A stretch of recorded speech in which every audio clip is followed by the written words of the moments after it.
I'm Marla Maples, and you're watching A Brave Heart View. I'm Suzanne Senna, and you're watching A Brave Heart View. I'm Rolanda Watts, and you're watching A Brave Heart View. I'm Ellie Drake, and you're watching A Brave Heart View.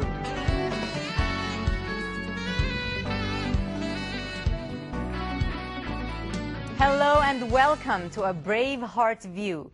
Ready to get inspired in only 10 minutes? Your hosts today are Rolanda Watts, actress and host of the TV series Rolanda; Suzanne Senna, TV host and the former news anchor for the Fox News Channel; Marla Maples, actress, TV host, and humanitarian. I'm Ellie Drake, the founder of Brave Heart Women. Our guest today is the founder of the Conscious CoParenting Institute. Interesting concept. What does it mean? She's passionate about providing strategies and solutions for parents and children struggling through parental alienation. I'm an immigrant. I don't even know what that means. And high conflict divorce. I'd like to welcome Dorcy Russell. Thank you. Thanks for having me. I know about your natural, you know, what is it? When you come to America, you become a natural alien resident. Right. So that's all that I know. But parental alien, what does that mean? Two totally different things. Yes. But, parental alienation is the behavior of one parent, usually during a high conflict divorce, where they interfere with the relationship with the other parent. So usually through disparaging behavior, and parental alienation syndrome is what happens to the child when they've been severely brainwashed by a parent. So it's dogging one parent out in Pretty front of much, the kid. yeah. So they take on the personality of the parent that's angry and really start having hateful feelings towards the other parent. And Haven't we seen that in the press a lot with Yeah. some famous parents? the most high-profile one is Alec Baldwin and Kim Basinger. She is a severe alienator, and oftentimes what happens in those situations is the target parent, which is the one obviously who's getting alienated against, really starts to react to what's happening to them. They're angry, and so he responded with that email or voicemail to his daughter. What does it do to the child? I mean, just break it down. That's got to, especially for young children, it's hard enough to know your family's falling apart, but then to watch this war. Right. What does it do to a kid? Yeah, well, it does a lot of really horrible things to a child. They process through their lower self, so they start to become afraid. An alienating parent will really withhold love, and so the child is always trying to please them, so they really are completely robbed of their mind and their own way of thinking and making decisions, and so they fight to make their own decisions. And so with the target parent or other people, they argue like, no, this is my decision, when they've been so severely brainwashed. So oftentimes what happens is they start to get older, it's early onset of drug use and sexual activity at a very young age, sometimes really preteen. They run away from home. They start reaching outside of their own nuclear family for what they're lacking in their life. Dorcy, not to get too personal, but what you're talking about, you sound very experienced in. Is this something that you experienced from a child's perspective, or is this something that you witnessed through a relationship with a child, or what? Well, interesting, both. Okay.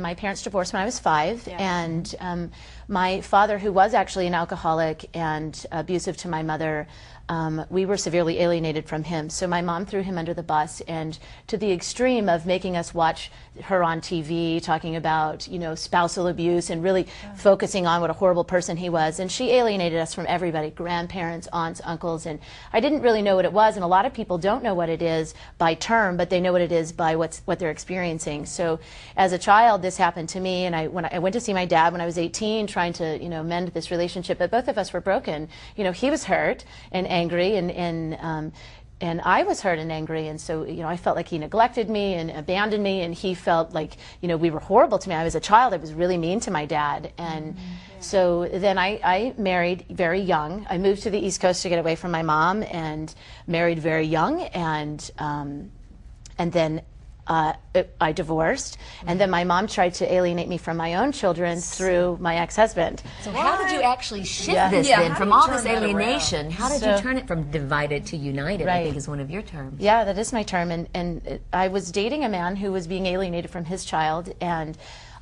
she came to live with us, and I didn't know what to do. How do I handle this teenager who's really angry? And so I started doing all this research, and I discovered the term parental alienation. And then when I started reading about it, I realized that's what happened to me. So in a way, not to trivialize it all, but it's like lactose intolerance. For years, people got sick from drinking milk, and then one day somebody put a name on it. So here's something you had struggled with all those years, witnessed, experienced, but now you had a name for it. I want to know how you go in there with two people about to kill each other. They you know, you can't believe the person you married is the same one you're divorcing. So how do you stop that? I mean, you've got, how do you get two people who are to kill each other back on the same track? Maybe one wants to change and the other doesn't. Yeah, oftentimes that's the way it is, that there's the alienating parent who doesn't see that they're doing anything wrong. It's a very narcissistic, sociopathic personality type, and they don't want to change. And the target parent does want to change, and that's usually how they become the target parent, is they want to do everything right, and they want to be nice, and they become too soft. And so I teach people how to really step into their power and stop being a victim, and really own what their contribution is, because oftentimes the target parent doesn't want to own that they're contributing by being passive, where the other person is being extremely aggressive. What do we underestimate about the power of children? Everything. That's a good question. That is a great question. Yeah, what's amazing. Are they as resilient as we believe that they are, or are they just as tender as we believe that they are? They're both. You know, they're really both.